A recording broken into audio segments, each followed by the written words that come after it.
सभी शिक्षक साथियों को मेरा प्रणाम और मेरे इस YouTube चैनल में पुनः आपका स्वागत है। साथियों, आज हम एजेंसी डाटा ऑपरेटर की भूमिका पीएफएमएस में क्या होगी उस पर आज की वीडियो बहुत इंपॉर्टेंट होने वाली है, क्योंकि जो कोषाध्यक्ष के पद पर एजेंसी डाटा ऑपरेटर होंगे उनकी भूमिका बहुत अहम है।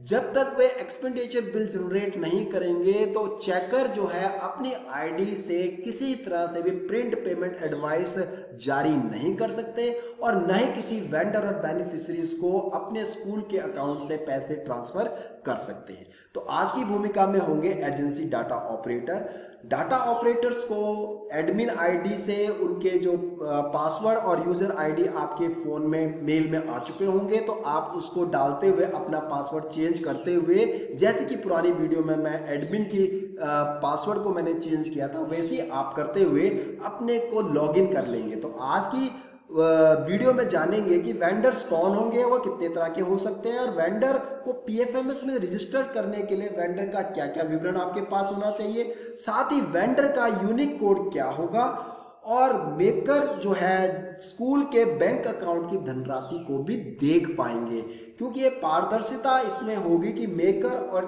भी पूरे स्कूल में कितना फंड है वो अपने पोर्टल से चेक कर पाएंगे। तो बहुत इंपॉर्टेंट होने वाली है ये वीडियो। यदि आप इस चैनल में नए हैं तो इसे जरूर सब्सक्राइब कीजिएगा।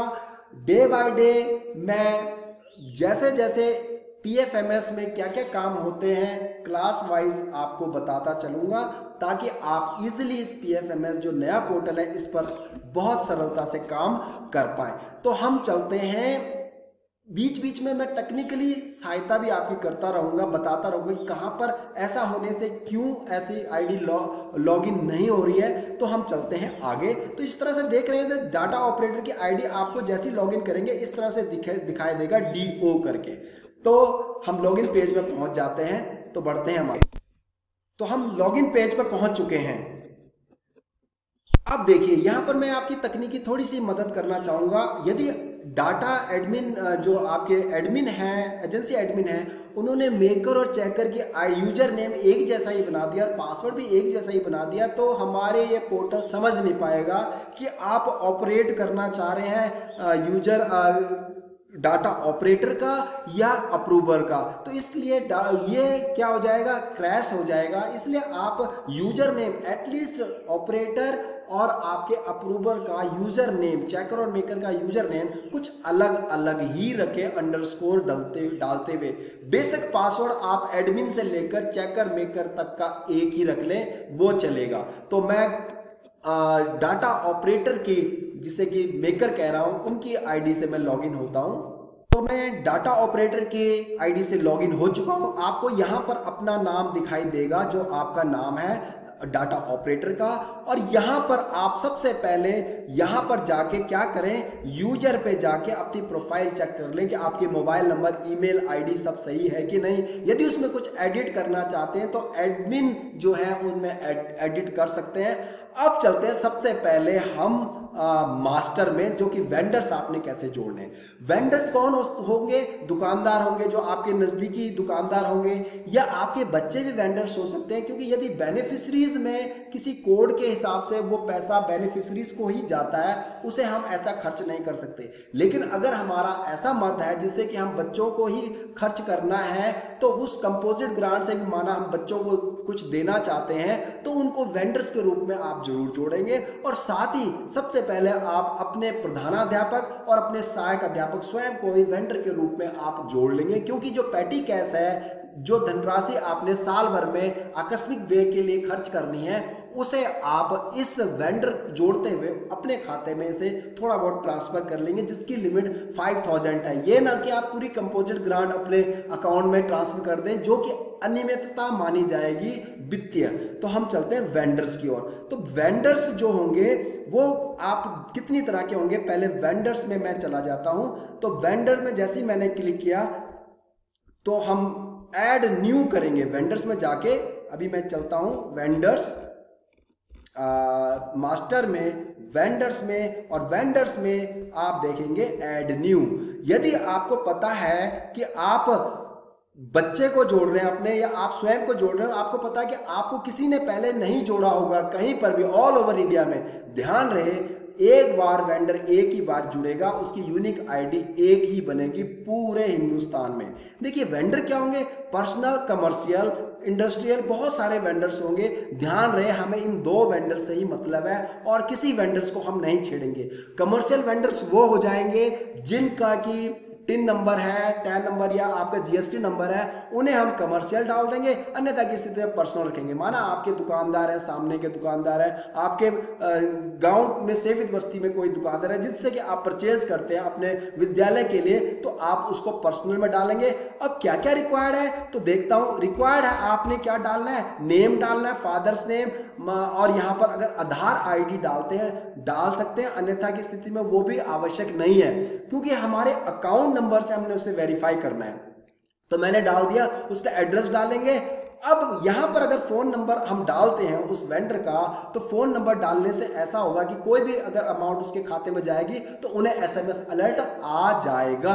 अन्यथा की स्थिति में नॉट अवेलेबल आप डाल दें तो यहां पर पॉपअप आएगा और उसे हटा लें। तो आप ये जो भी है उसे भर लेंगे। उसके बाद बैंक अकाउंट, बैंक नेम अगर स्टेट बैंक ऑफ इंडिया में उसका खाता है तो आप एसबीआई नहीं लिखेंगे, स्टेट लिखेंगे, STAT, state bank of India, इस तरह से। अगर उत्तराखंड ग्रामीण बैंक में है तो UGB नहीं लिखेंगे, उत्तरा, UTTA, तभी आपको मिल पाएगा। यदि आप शॉर्ट में लिखेंगे तो वो आपको नहीं मिल पाएगा बैंक। और यहाँ पर उनका अकाउंट नंबर डाल देंगे, वर्चुअल अकाउंट नंबर को क्लिक नहीं करेंगे, यहाँ पर उनका अकाउंट नंबर जो भी है उसे डाल देंगे और ऐड इन बैंक कर देंगे। अगर ऐड इन बैंक, तो देखिए ये बैंक में एक्टिव हो रहा है ये कोई, लेकिन यहाँ फाल्स दिखाई देगा, स्टार्टिंग वे में आपको फाल्स दिखा देगा, डरना नहीं है।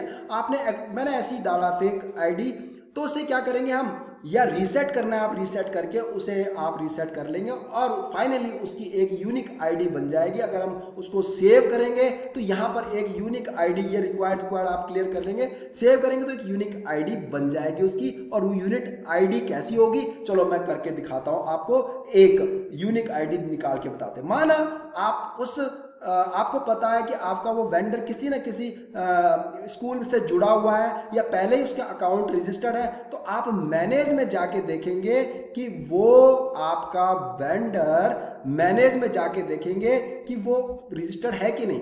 तो मैनेज में जैसे ही आप जाएंगे, वेंडर रजिस्टर्ड बाय मी नहीं करेंगे, आप vendor not mapped with me करेंगे और यहां पर आप वेंडर का नेम डाल देंगे, कोई भी नेम डालेंगे। माना मैं नेम डालना चाहता हूं अशोक, ASHOK, और मैं यहां सर्च करता हूं तो अशोक नाम के पूरे हिंदुस्तान में जितने भी होंगे वो वेंडर्स यहां पर मुझे दिखाई देने लग जाएंगे। मैं इसे जूम कर देता हूं जरा, देखिए अशोक। तो हम ये जो आपकी यूनिक आईडी है, ये एक यूनिक आईडी एक बार ही बनेगी इस पोर्टल में। इसे क्लिक करके देख लेंगे कि वो वेंडर वहां पर मौजूद कौन है, कैसा है। अगर अकाउंट नंबर से आप सर्च करते हैं तो बहुत बेहतर होगा। अकाउंट नंबर से वही वेंडर्स आपको दिखेगा जो कि जिसको कि आप जोड़ना चाहते हैं या जिसे कि आप मैप करना चाहते हैं।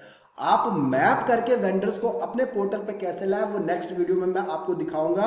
अब आपको इंतजार होगा, पहले तो एक बेनिफिशरीज भी आपने इसी तरह से ऐड करना है। मैंने आपको बताया कि बेनिफिशरीज जो होते हैं हमारे, ऐड न्यू बेनिफिशरीज जो हमारे होते हैं वो किसी न किसी, यहाँ पर मैं क्लियर करके दिखा देता हूँ, किसी न किसी ये जो आपकी कोड के कोई ना कोई कोड होता है उनका, जिसके हिसाब से उनको बेनिफिशरीज को पेमेंट की जाती है। इसके अलावा अब हम चलते हैं, जिसका कि आपको बेसब्री से इंतजार होगा, वो है कि आप अपने खातों में पैसे कैसे देखेंगे हमारे मेकर। तो मेकर जाएंगे एक्सपेंडिचर में, एक्सपेंडिचर दिख जाएगा, उसमें आपने ऐड न्यू, क्योंकि आप बिल जनरेट कर रहे हैं तो बिल जनरेट तब करेंगे जब आपके पास कुछ पैसा होगा। तो वो पैसा देख लेंगे पहले आप कितना है। तो ये मैं बिल जनरेट कर रहा हूं, तो स्कीम कोड जो हमारे उत्तराखंड के स्कीम कोड है UK 0207 है, उसे क्लिक कर लेंगे तो आपका ऑटोमेटिकली जो बैंक रजिस्टर्ड है उस स्कीम के लिए वो शो होने लग जाएगा। और वो कौन सा, पंजाब नेशनल बैंक है, मैं इस तरह से दिखा रहा हूं, तो इस तरह से शो होने लगेगा। इसको मैं आगे कर लेता हूं, आपने कुछ नहीं करना। एक्सपेंडिचर डन फॉर किसके लिए चाहिए आपको एक्सपेंडिचर, या वेंडर्स के लिए या बेनिफिशरीज के लिए। यहां पर देखिए ये बिल जनरेट करके मैं फ्यूचर में बताऊंगा, आप अंत तक इसमें देखते रहें, कोई स्किप ना करें। और यहाँ पर अटैचमेंट आपने कोई ऑर्डर लेटर, जो आप बार बार बोल रहा हूँ मैं कि एसएमसी की बैठक का जो ऑर्डर लेटर होगा उसको यहाँ पर आप क्या करेंगे, सिलेक्ट फाइल करके उसको अपलोड करेंगे।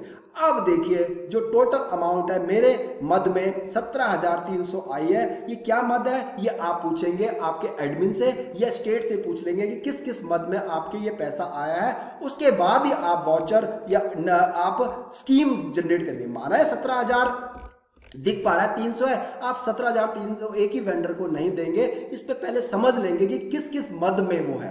उस मद को सिलेक्ट करने के लिए यहाँ पर स्कीम सिलेक्ट करेंगे आप, किस मद में वो स्कीम है। ये बहुत सारी स्कीम है, इनके बारे में मैं स्पेशल वीडियो बनाऊंगा ताकि आप समझ पाए कि किस तरह से आप जनरेट कर लेंगे। तो ये जो 17,900 है, इसका जो 17,300 दिखाई दे रहा है ये किस किस मद में है। इसमें 10,000 हमारी कंपोजिट ग्रांट हो सकती है, 2,000 हमारी जो सेफ्टी हो सकती है, साला से दिया कंप्यूटर के जो काम आप कराते हैं वो 300 रुपये, और जो बाकी 5,000 है वो स्पोर्ट्स की उसमें आता है। कुछ शिक्षक साथियों की शंका थी कि हमारी जिले से एडमिन आईडी नहीं मिली है, तो मैं आपको बता दूं कि एडमिन आईडी जो भी मिलेगी वो एक ही आईडी में आपके दोनों एमडीएम भी और एसएमसी की आईडीज दोनों जो हैं बैंक जो हैं एक ही आईडीज में सबमर्ज होंगे। ये ना कदापि ये ना सोचे कि एमडीएम की आईडी बनी है तो उसमें एमडीएम का ही काम होगा। आपके पीएफएमएस में आपके स्कूल का एक ही आईडी होगी जो कि एमडीएम में भी और एसएमसी में भी चलेगी। उसमें बैंक आपके जुड़ेंगे, न कि आईडी अलग अलग होगी। आशा करता हूं कि आपको पूरी वीडियो समझ आई होगी। तो आप लाइक सब्सक्राइब जरूर करें। Thanks and have a nice day.